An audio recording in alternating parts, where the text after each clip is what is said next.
ज्ञानतिमिरन्दस्य ज्ञानाञ्जनशलाकया चक्षुर्मिलितं तस्मै श्रीगुरुवे नमः. Dandava pranams to all the assembled Vaishnavas. So we are continuing with this new study of Prahlād Charit, this section of Srimad Bhagavatam, which is discussing the glories, the teachings, and the pastimes of Prahlād Maharaj. And so we are in chapter 1 of the 7th canto, and we are the preliminary section approaching the Leela of Prahlād.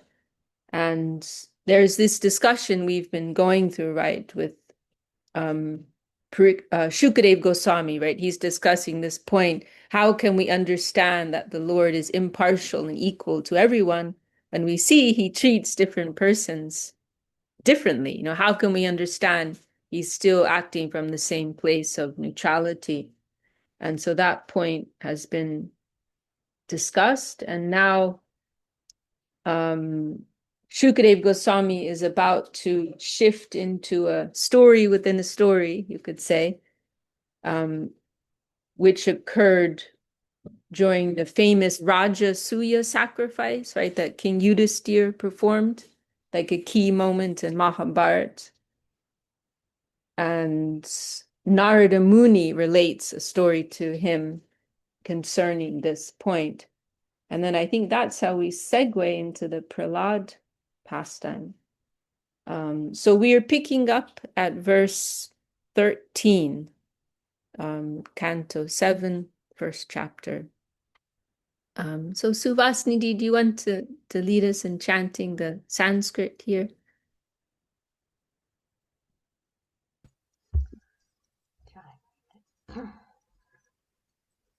अत्रैवोदाहृतः पूर्वम् इतिहासः सुरर्षिणा प्रीत्या महाकृतौ राजन् पृच्छते जातशत्रवे. Formerly, O king, so this is Shukadev, right, speaking to Parikshit Maharaj on the verge of death. O king, when Maharaj Yudhisthira was performing the Rajasuya sacrifice, the great sage Narada, responding to his inquiry, recited historical facts showing how the Supreme Personality of Godhead is always impartial, even when killing demons. In this regard, he gave a vivid example. Purport: this relates to how the Lord exhibited his impartiality even when killing Shishupal in the arena of the Rajasuya Yagya performed by Maharaj Yudhisthira. So this is another pastime with Shishupal. And Didi, I think the story was right that when Shishupal was born, there was some pronouncement, right, that he would be killed or something by Krishna, but then he was given a Krishna promise that he would tolerate 100 insults. Do you remember that? You probably remember the details of that. Looks like Krishna Chaitanya Prabhu does too. I don't remember the details. I too don't remember so many details about that. Yeah, I think there was some like prediction that Shishupal would be killed by Krishna, and then Shishupal's mother like begged Krishna to save him, and then Krishna promised he would tolerate 100 insults before doing anything, and so Krishna was like counting. Do you remember that, Krishna Chaitanya Prabhu? Okay. So. Okay. But yeah, along those lines, Krishna promised he would tolerate 100 insults, and so he was like counting, and this was going on for years, right? And Shishupal did so many terrible things, and then finally it reached 101, and so then Krishna had to destroy him. It's along those lines. Okay, so we can continue. दृष्ट्वा महाद्भुतं राजा राजसूये महाकृतौ वासुदेवे भगवति सायुज्यं शेदिभुभुजः तत्रासीनं सुरऋषिं राजा पाण्डुसुतः कृतौ पप्रच्छ विस्मितमना मुनीनां शृण्वतामिदम्. O king, at the Rajasuya sacrifice, Maharaj Yudhisthira, the son of Maharaj Pandu, personally saw Shishupal merge into the body of the Supreme Lord Krishna. Therefore, struck with wonder, he inquired about the reason for this from the great king Narada, who was seated there. While he inquired, all the sages present also heard him ask his question. So Shishupal, he was, a very demonic person, and, to the point where Krishna had to publicly destroy him. And yet everyone witnesses that after he leaves his body, he merges into Krishna's body. And so naturally they're surprised. Like, we would think, he would go to hell or have some terrible fate. How is it he's entering into your own divine form? How is such a thing possible? And so Shishupal is inquiring about this from Narada, who's also there. And this Rajasuya sacrifice, this was like a huge event, right? I think this was like one of the main events that kind of like confirmed Yudhisthira Maharaj's position as like this great emperor, right? Is that correct? I think so.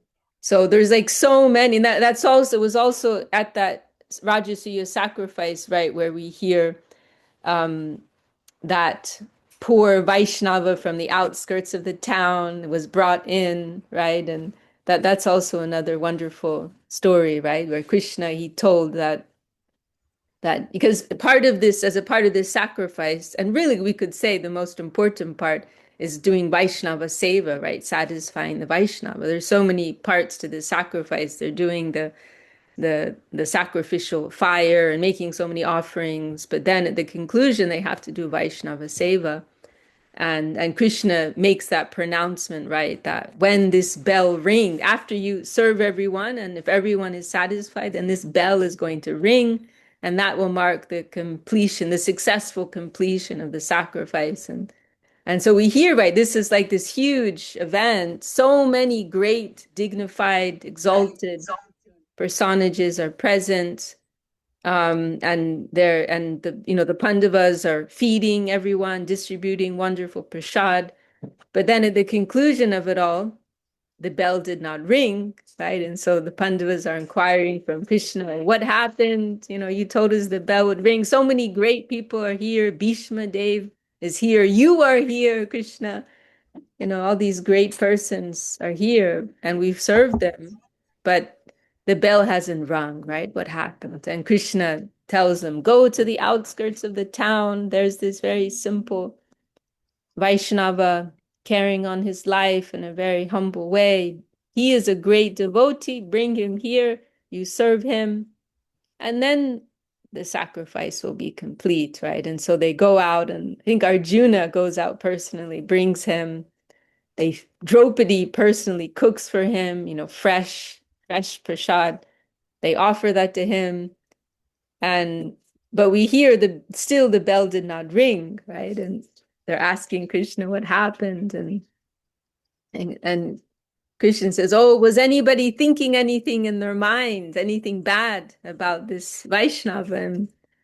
And then Draupadi confessed, right? That because that man was very simple, he didn't follow some of the finer points of etiquette that more cultured upper class persons would follow.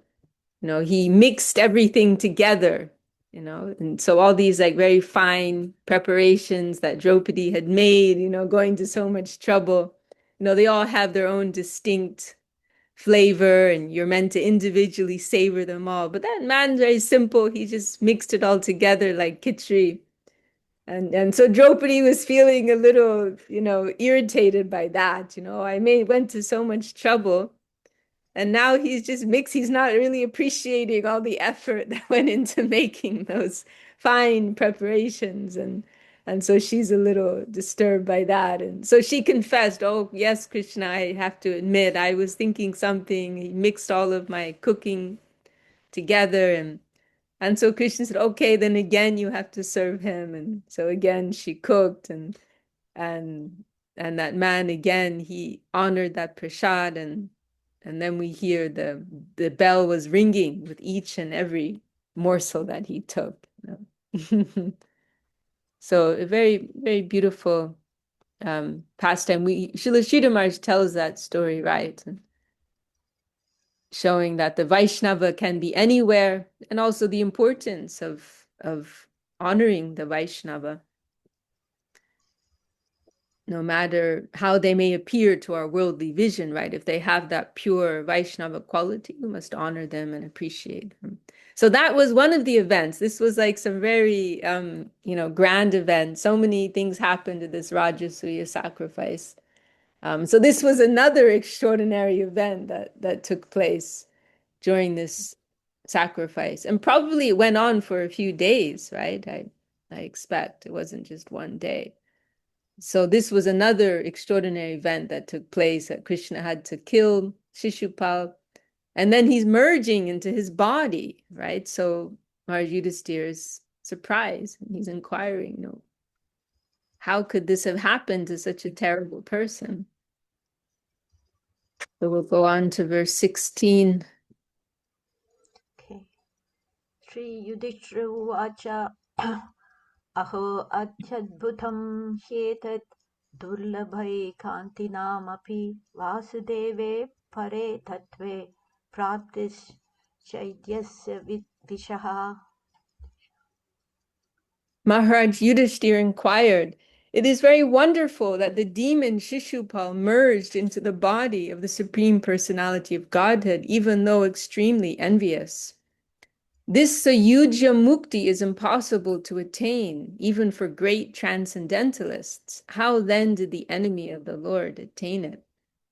So we hear about these 5 types of probably Swami Maharaj will mention that. Oh no, maybe not here. But so we hear of these 5 types of liberation, right? Which is not in my brain right now, but I'm sure it's in Suvasini's brain. I can't This remember. Sarupa Sarupya. Mm, Sarupya Sarishti and mm. To have a form like the Lord, to have opulence like the Lord. and to be in the same Salokya, yes, that's another one. Salokya, to reside in the same abode as the Lord. Yes, that's another one. and having the same opulence. That's Sarshti, isn't it? Sarshti, yeah. And to be close to the Lord. Samipya, that's it. Samipya. Yeah. That's another one. So I think those are like the 4 that Vaishnavas consider favorable. But then the 5th one is this Sayuja, which, like from a really broad angle of vision, it's good. It's a type of liberation.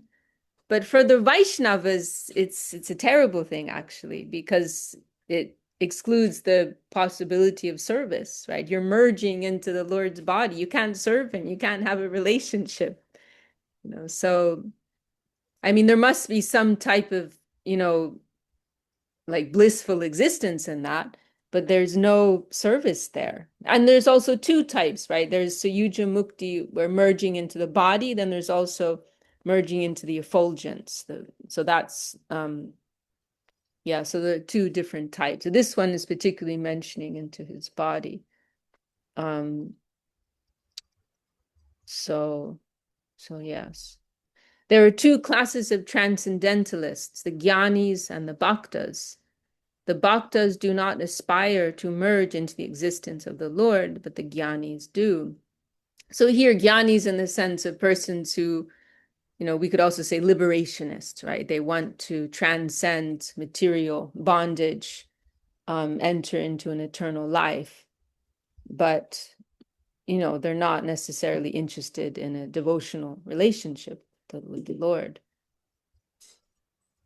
So Shishupal, however, was neither a Jnani nor a Bhakta, right? And that's and another thing here is it's pointed out in that verse, right, that this Yuja Mukti, although Vaishnavas may consider unfavorable, Gyanis, they may spend thousands of lifetimes, trying to achieve that, going through so much austerity, yoga practices, and so on. So they may go to so much trouble to attain that.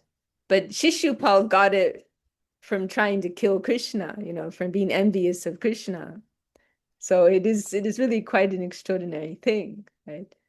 And I'm also reminded of the here, somewhat related incident when Haridas Thakur, right, he mentions that through Namabas, a shadow of the chanting just a shadow of the pure name, you can achieve liberation from that, right? Just from chanting a shadow of the name, you can achieve mukti, right? Liberation. And there's a Mayavad present there, an impersonalist present, and he's quite offended by that, because he says, well, hang on, someone may have to spend hundreds and thousands of lifetimes to achieve mukti, and you're here saying that you can get it just from a shadow of the holy name. Like, what is this? You think it's such an easy thing. So it's quite a humorous thing, because that thing that liberationists may strive so hard to attain, that's considered undesirable for Vaishnavas who may get it accidentally, in their progress towards the Lord. So it's insulting to certain class of persons. And I think we have Somya Sham and Vijay. They just joined us. Welcome. So let's see. So Shishupal, he's not, and then Shishupal gets it just from being a demon and trying to kill the Lord. That's another insult. That the Lord will give that. That's how merciful he is, right? That anyone who approaches him for any purpose, they'll get promoted. Any type of Krishna consciousness, even if it's based on envy, that entails a promotion of some sort. So Shishupal was neither Jnani nor a Bhakta, yet simply by envy of the Lord, he attained an exalted position by merging into the Lord's body. Certainly this was astonishing, and therefore Maharaj Yudhishthir inquired about the cause for the Lord's mysterious mercy to Shishupal. एतद्वेदितुम् इच्छामः सर्व एव वयं मुने भगवन् निन्दया वेनो द्विजैस्तमसि पातितः. O great sage, we are all eager to know the cause for this mercy of the Lord. I have heard that formerly a king named Vena blasphemed the Supreme Personality of Godhead, and that all the Brahmanas consequently obliged him to go to hell. Shishupal should also have been sent to hell. How then did he merge into the Lord's existence? तमघोषसुतः पाप आरभ्य खलभाषणात् सम्प्रत्यमर्षि गोविन्दे दन्तवक्रश्च दुर्मतिः. From the very beginning of his childhood, when he could not even speak properly, Shishupal, the most sinful son of Dhamma Gosha, began blaspheming the Lord, and he continued to be envious of Sri Krishna until death. Similarly, his brother Dantavakra continued the same habits. Sapator asakrit vishnum yad brahma param avyayam svitro najato jihvayam nandam vivishatuστamaha. Although these two men, Shishupal and Dantavakra, repeatedly blasphemed the Supreme Personality of Godhead, Lord Vishnu, or Krishna, the Supreme Brahman, they were quite healthy. Indeed, their tongues were not attacked by white leprosy, nor did they enter the darkest region of hellish life. We are certainly most surprised by this. Getting quite heavy here. Purport. Krishna is described by Arjuna in Bhagavad Gita as follows. Param Brahma, Param Dhamma, Pavitram, Paramam Bhavan. You are the supreme Brahman, the supreme abode and purifier. Herein this is confirmed. Vishnu Yad Brahma Param Avyayam. The supreme Vishnu is Krishna. Krishna is the cause of Vishnu, not vice versa. Similarly, Brahman is not the cause of Krishna. Krishna is the cause of Brahman. Therefore, Krishna is the Para Brahman. Yad Brahma Param Avyayam. So, yeah, okay, this is the phrase that's used in this verse. Param Brahma Avyayam. Okay. Verse 20. Katam tasmin bhagavati duravagrakya dhamani pashyatam sarvalokanam layam iyatur ajasa. How is it possible for Shishupal and Dantavakra, in the presence of many exalted persons, to enter very easily into the body of Krishna, whose nature is difficult to attain? Purport. Shishupal and Dantavakra were formerly Jai and Vijay. That's right. The whole Jai and Vijay story. And so that must be coming up, right? We have that must be in this coming up later, right? Because that's the whole backstory of the Prahlād Leela. So we won't go into that now. So they were formerly Jai and Vijay, the doorkeepers. Oh, we have someone in the waiting room. We have another person in USA tuning in the early hours. Welcome, Dana. You know, it must be very early for you. Happy you can make it. So hang on, I'm feeling a little lost with the time, with the chronology, right? Because, okay, well, I guess we're going to go back, right? So, because this is still in Dwapar Yuga, right? Parikshit Maharaj and Shukadev, they're speaking in the end, like at the end of Dwapar Yuga, right? And so Shishupal and Dantavakra, that was the third, right? Because Jai and Vijay, they chose to take 3 births, right? As demons. They had that choice to take 7 births as, I think, well, maybe, I think everyone here probably knows this pastime. With Jai and Vijay, they were the doorkeepers, right? Of Vaikuntha, they offended the Chatur, what are they called again? The 4 sons of Lord Brahma. The Chatur son. That's right. The 4 sons of Lord Brahma, who are actually ancient sages, but they like to move around in these bodies like little boys. So they don't always get treated as respectfully as they should. Not always taken as seriously as they should.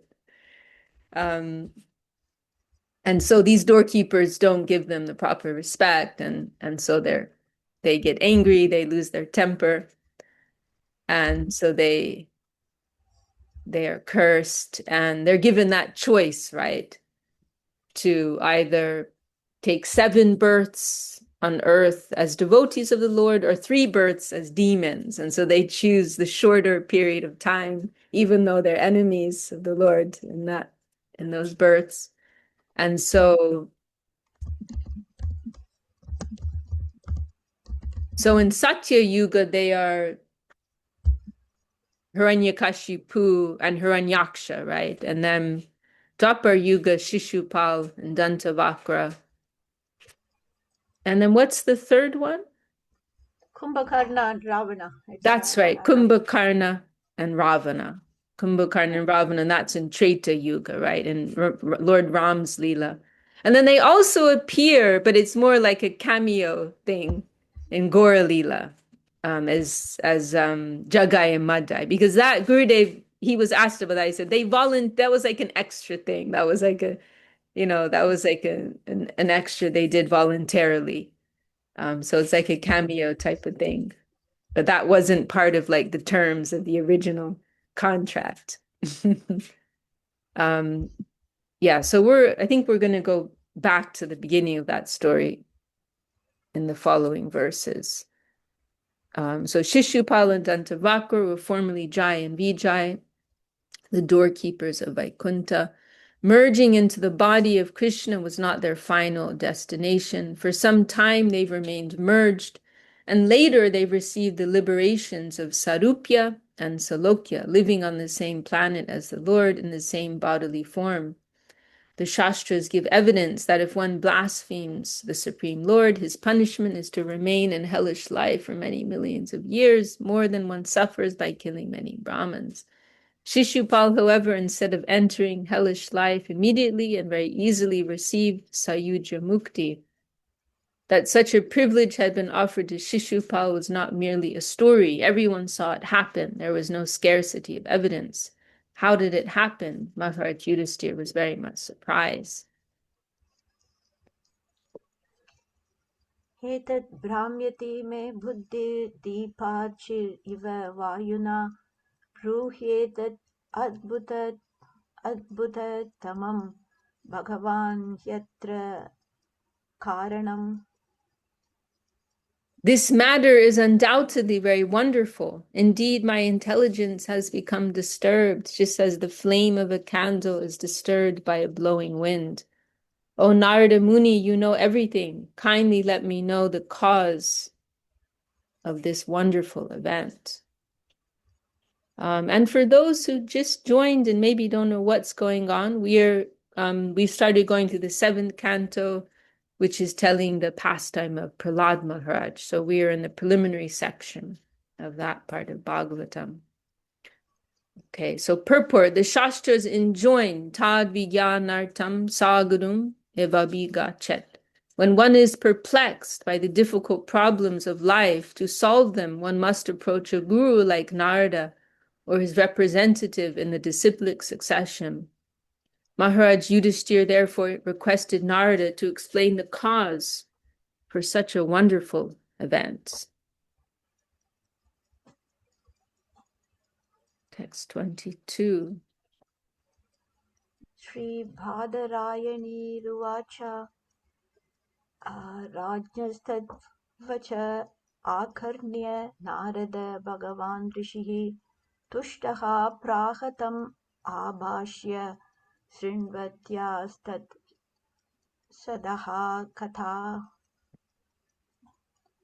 Sri Shukadev Goswami said, after hearing the request of Maharaj Yudhisthira, Narada Muni, the most powerful spiritual master, who knew everything, was very pleased. Thus he replied in the presence of everyone taking part in the yajna. And, we can mention here, right, sometimes these kinds of discussions are staged in a sense, right, that, one person may inquire, to from a qualified person, but it's in like a public assembly so that, many others can also hear this knowledge. And so it's really for the benefit of all, right? And we see this in many instances. Like the whole of Bhagavatam, right? In a sense, it's staged, right? That Maharaj Yudhisthira is on the brink of death. Hundreds and thousands of sages are gathering. Then Shukadev arrives and he's honored as the authority. And then everyone's hearing, the answer to Parikshit Maharaj's questions. And in that way, the knowledge is spreading. So here also, it's a very public assembly, and Narada is going to speak for the benefit of all. And another interesting thing here, just looking in the Sanskrit, this is a significant thing here. Bhagavan, right? That Narado Bhagavan Rishi, that Narada is honored by this title of Bhagavan.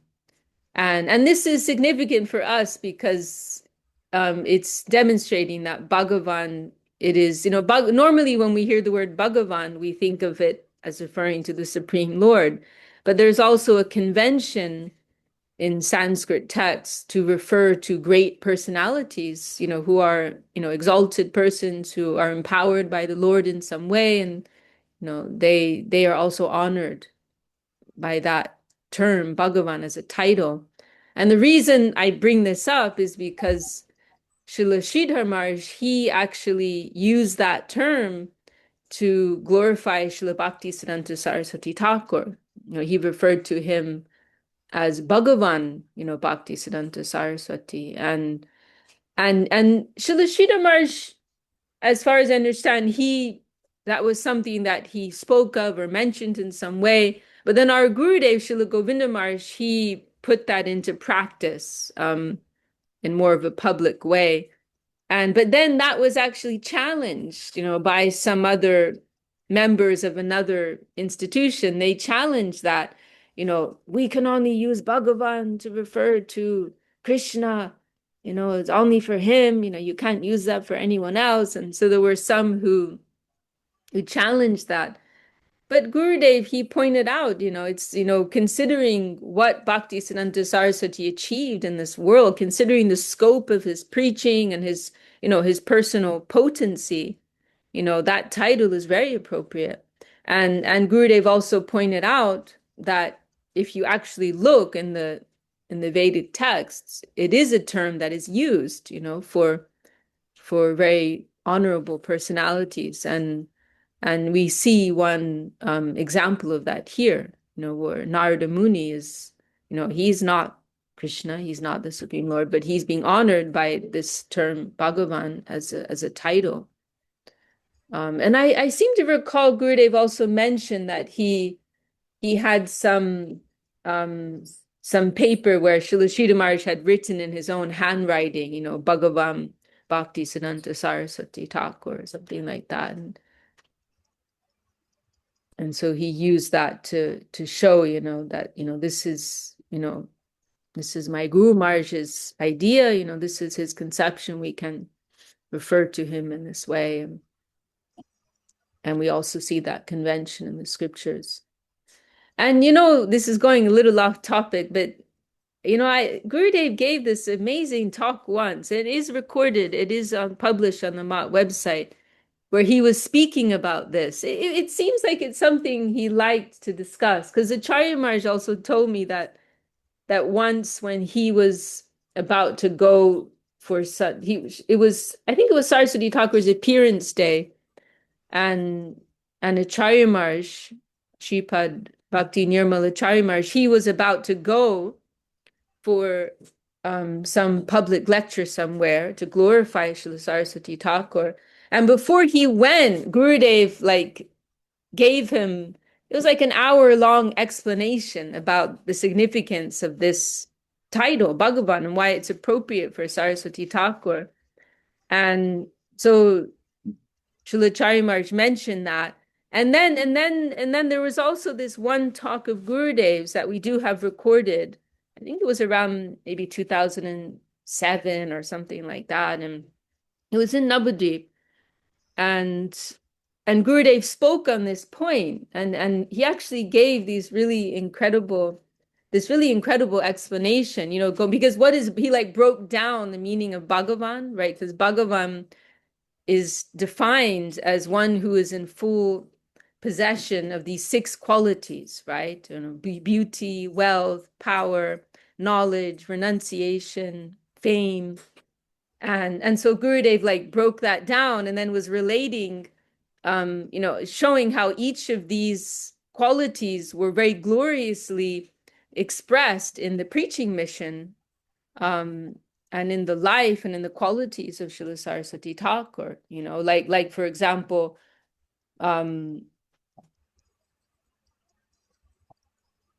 wait, hang on, I'm getting a little confused. I'm trying to remember that there are those verses of Kaviraj Goswami, right, where he's discussing those 6. Oh, yeah. Well, I'm trying to remember. There's one about his. his wonderful pastimes, right? That's not in the six qualities, but one, I can't remember that part. But anyhow, for example, one of the wait, what is that verse in uh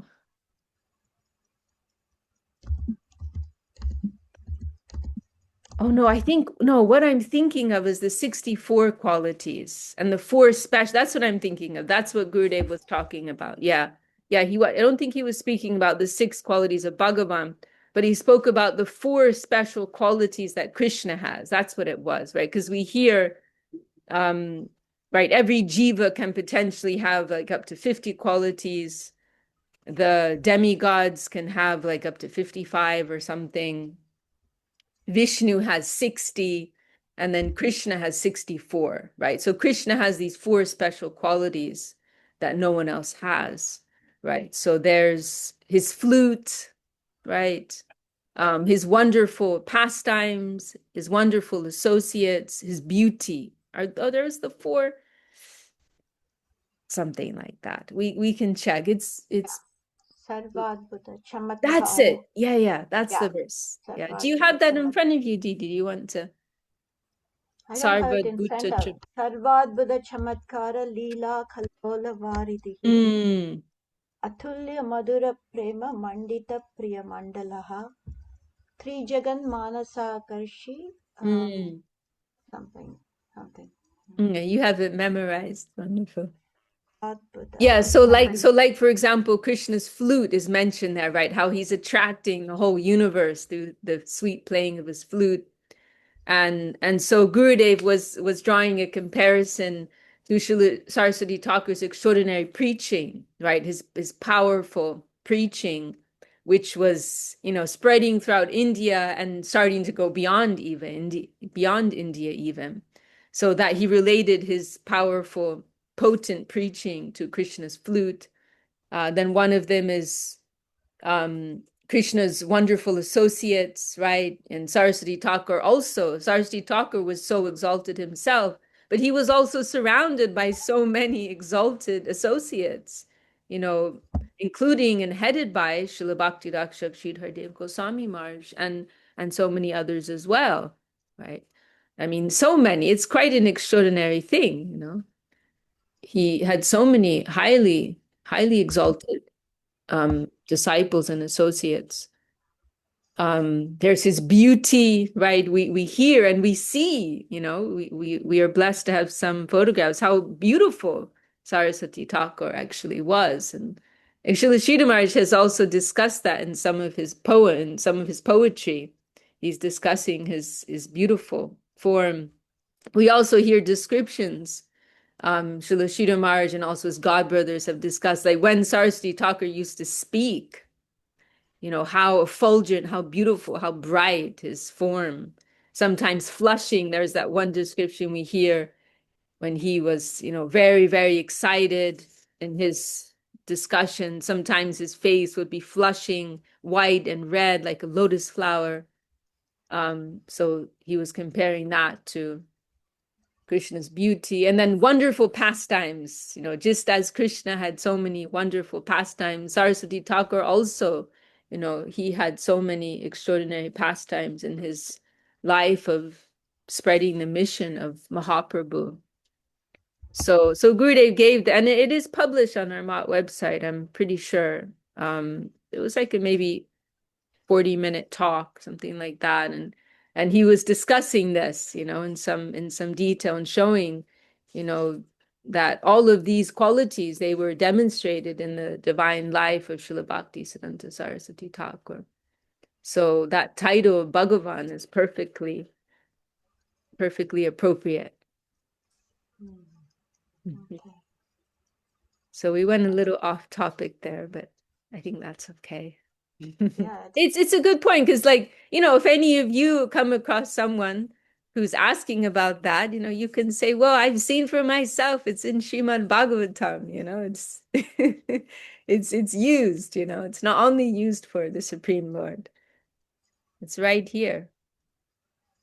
seven It's cantos. also beautiful to hear Gurudev, that four qualities, the extra four qualities of the Lord is comparing that to, the Yeah. Yeah, Bhaktisiddhanta I'll Saraswati try to Thakur. find that talk and I can share it in our chat.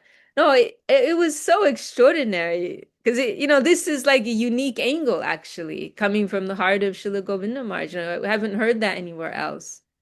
But this was Srila Govinda Maharaj's unique inspiration. So yeah, it's something very precious for us that we could hear such things from the lotus mouth of such an exalted Vaishnava. Yeah, I'll try to find that. I can share that. I transcribed it at one time. So Narada is about to begin his response. Narada is just such a wonderful personality, isn't he? He's always traveling. He always just pops up in different places just when just when you need him. He pops up to save the day and give the enlightenment that everyone needs. And he's universally known and respected, right? So come to verse 23. श्रीनारद उवाच निन्दनस्तव सत्कारण्यकारार्थं कलेवरं प्रधानपरयो राजन् अविवेकेन कल्पितम्. The great sage Sri Naradaji said, O king, blasphemy and praise, chastisement and respect are experienced because of ignorance.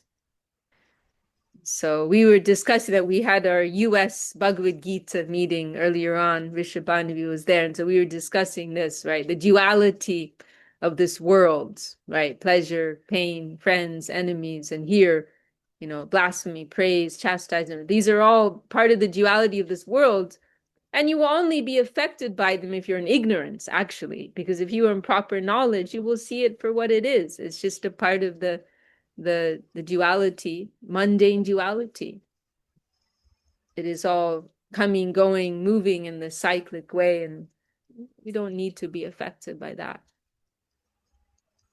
So the body of the conditioned soul is planned by the Lord for suffering in the material world through the agency of the external energy. Purport. In Bhagavad Gita 1861, it is said, Ishvara sarva bhutanam hridesha arjuna tishtati brahmayan sarva bhutani yancharudani mayaya. The Supreme Lord, this is a fairly well-known verse in Gita. The Supreme Lord is situated in everyone's heart, O Arjuna, and is directing the wanderings of all living entities who are seated on a machine made of material energy. So yantra, right? Yeah, that's the word, right, for a machine, referring to our body, right? And that is composed of the material energy, Maya.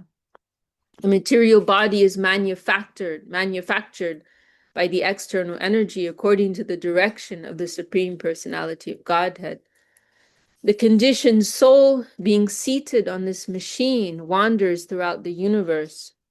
And because of his bodily conception of life, he only suffers. Actually, the suffering of being blasphemed and the enjoyment of being praised, the acceptance of a good welcome or of chastisement by harsh words are felt in the material conception of life. Wow. It's like when you hear these things, it's just like you're having a bath, right? It's so purifying to hear these things because normally, in our material consciousness, our whole day, our experience each day is based on, how nice were people to me, or how rude were they to me, or whatever it may be, right? Did I get good food or did I make good money or whatever it is, right? Was the weather good or was the weather bad, right? We're being like tossed around by all these things and our whole experience of life is being determined by the perception of these things. But we hear from these spiritual teachings, this is all superficial, actually. And you're only experiencing, you know, this, disappointment or happiness or whatever, because you are in a conditioned state, because you're seeing things from the standpoint of mundane conditioning. You are in the material conception of life, right? But if you are beyond that, you'll see it's all just part of this play, of the illusory energy in this world. It has nothing to do with who you are intrinsically as an eternal soul, right? As an eternal being. It has no meaning at all, actually. That's something Gurudev used to say, that's one meaning of Maya. What is not? Maya. What is not? That is Maya. So if we feel ourselves to be so deeply affected by all these things, then we understand we are under the influence of what is not, you know. And it's, we don't need to be slaves to all these things that are happening on the surface.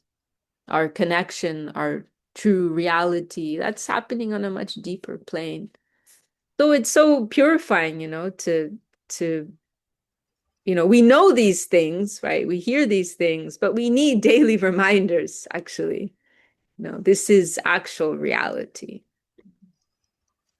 So, since the body of the Supreme Personality of Godhead is not material, but Satchid Ananda Vigraha, right? He has an eternal transcendental form of truth, consciousness, and joy. He is unaffected by insults or greetings, blasphemy, or prayers. Being always unaffected and complete, he does not feel extra pleasure when offered nice prayers by the devotee, although the devotee benefits by offering prayers to the Lord. Indeed, the Lord is very kind to his so-called enemy, because one who always thinks of the personality of Godhead as an enemy also benefits, although he thinks of the Lord adversely. If a conditioned soul, thinking of the Lord as an enemy or a friend, somehow or other becomes attached to the Lord, he receives great benefit. So it's not that, he's getting extra benefit by someone offering praise to him, or he is negatively affected if someone is against him. And ultimately anyone who approaches him for any purpose and with any mentality, they are blessed, they are upgraded in some way. Although, of course, there is a spectrum of that. According to how you approach him, then you will receive, reciprocation. But from a broad angle of vision, it's all good, right? It's all a blessing, and it's all taking one up. The Lord is only in the business of doing good. Gurudev, he mentioned, right, when he was a boy at school, I think maybe they used that phrase when they were practicing writing or something. Bhagavan Mangal Moy, right? Bhagavan Mangal Moy. God is good. God is Mangal, right? Auspicious, all good. And that was some phrase that they practiced with or something in school. And he is all good. So any approach to him of any sort, it will only lead to good. And so this is also proof, right, in regards to the question that started this whole discussion, right? That how is it that he's equal to everyone? Whether the demonic or the godly, how is he equal to everyone? He doesn't have, oh, someone's in the waiting room. He doesn't have a partial biased nature, right? He simply wants to benefit all. Okay. Oh, Tungarasa, she's just waking up. Welcome, Tungarasa. It's very early for you. Wow, oh my goodness. I feel like everyone's just getting adjusted to the new schedule, and now we have to change it again. No, Dhanavad, actually, Tungarasa. it is not very early. It is almost 12 p.m. or Oh no, yeah. 8. Oh, I I'm don't know. I'm getting I'm getting mixed up. Yeah, it's early in Yeah, America. yeah, Yeah, it's early in America. That's yeah. right. But are you starting or are you finishing? We are finishing now. Yeah, Oh, we're just in the last. We started at 10 yeah. a.m. UK time. Um, UK. Okay, sorry. Okay, UK, but it was Greenwich time and it was like the wrong application for Norwegian time. Okay, oh, then okay, yeah, I I see. don't. Yeah, I'm sorry. I hope I didn't give any wrong information. It's been very confusing. Yeah, But that's but fine. actually, this is the last meeting we'll have at this time. Because Okay, so I'm traveling to Europe in 3 days, and then we'll have a more simple schedule, a unified schedule. yeah. But yeah, I Okay, know I've had some complaints from some devotees about how no confusing it's problem. You are doing your best. My goodness. been. Zooms after one after another. Yeah, but yeah. Thank you so much. I'm happy to see you and everyone. Yeah. Thank you for joining, even though it's the end. We're very happy to see you for a few moments. We'll see the recording. Sorry to interrupt. No, no, no. Happy you're here. Okay, we can go through one more verse maybe. We've come to verse 24. Okay. हिंसा तद् अभिमानेन दण्ड पारुष्ययो यथा वैषम्यं इह भूतानां ममाहम् इति पार्थिव. My dear king, the conditioned soul, being in the bodily conception of life, considers his body to be his self and considers everything in relationship with the body to be his. Because he has this wrong conception of life, he is subjected to dualities like praise and chastisement. Danda, yeah, danda is the word for means stick, literally, and is used to mean chastisement. Padushyayo. Purport. Only when a conditioned soul accepts the body as himself does he feel the effects of chastisement or praise. So this is ego, right? That's what it comes down to. Then he determines one person to be his enemy and another his friend, and wants to chastise the enemy and welcome the friend. This creation of friends and enemies is a result of one's bodily conception of life. I really like this one verse, which is coming up later in this canto, Canto 7. It's spoken by Prahlād Maharaj, and Gurudev quoted it one time, and it's a verse of Prahlād Maharaj where he's dealing with his terrible father, Hiranyakashipu, who's very much in this dualistic, perception of life, to the point where he decides that his own son is his worst enemy because he's a devotee of Vishnu, right? And then Prahlad Maharaj, the perfect Vaishnava, is ever patient with his father.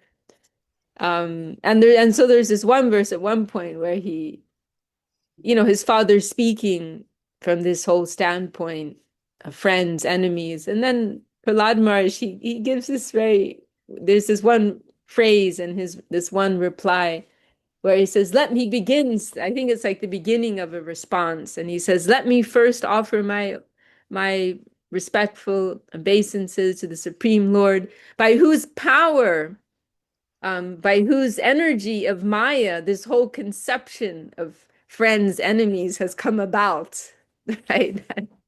This is all it's all an exhibition of the Lord's illusory energy. Only by his power can we even come to conceive of something, of such a thing, right? And this whole conception, the divisive conception, it may be possible, right?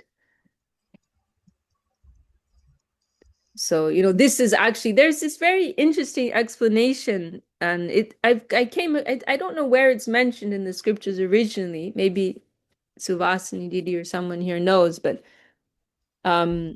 Srila Swami Maharaj, I've seen him mention it in his purports like once or twice, where there's some type of special explanation given about the power, the specific ways in which Maya acts. And one of them is to cause divisiveness, right? To cause division.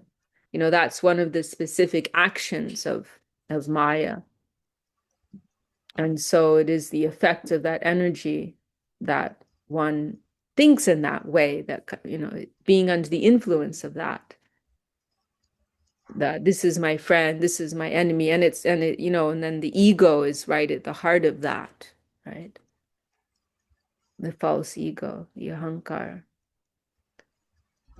So very interesting to discuss these things and look at ourselves and see how they may be playing out in our own consciousness and wash them away.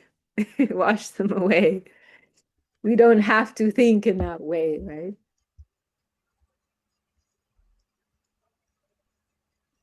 All right. Well, this creation of friends and enemies is a result of one's bodily conception of life.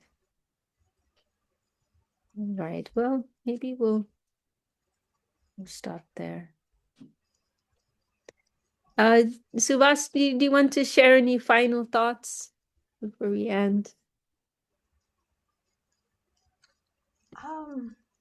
No, I don't think I have anything to add.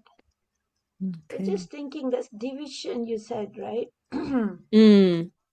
Is that also like in the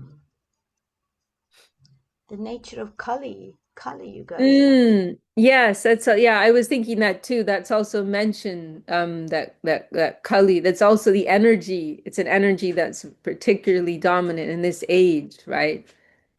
Yeah, Quarrelsome, divisiveness. yeah. It divides some verses there. It actually is like kind of it makes the division divide. Mm, Some I mm. can't remember now. Yeah. Yes, yes, that's also particularly mentioned. Yeah. So yeah, we have to be careful, right? Because that energy is always trying to creep in, actually. And we see in this world how easy it is for Yeah. conflict to start. And sometimes it can start from such a silly thing, you know, from a very small and silly thing and just grow, right? And so we do have to be careful. That energy is hovering around, right? And then this is also one reason why we are advised to follow the regulative principles, right? That's discussed in Bhagavatam, right? Because if we can avoid these things, right? Meat eating, gambling, illicit sex, intoxication, that Kali is especially concentrated in those areas. And so if we are avoiding those things, then we're in a bit of a better position. But there was this one talk Gurudev said, you know, where he was speaking about this and he said, but finally, Kali has entered everywhere. You know, like you're not necessarily in a safe zone just because you're not, you know, taking those things, if you're avoiding those things. Energy's everywhere, right? So yeah, we can also think that, right? If we find ourselves getting into that type of dynamic, you know, be aware, be alert. Oh, this is just the energy of this age, you know, that's creeping in. Let me remain aloof to that, you know. Let's not be controlled by that. But let us take shelter of Vaishnava principles. Yes. Mm. Does anyone else want to add anything before we close our meeting for today?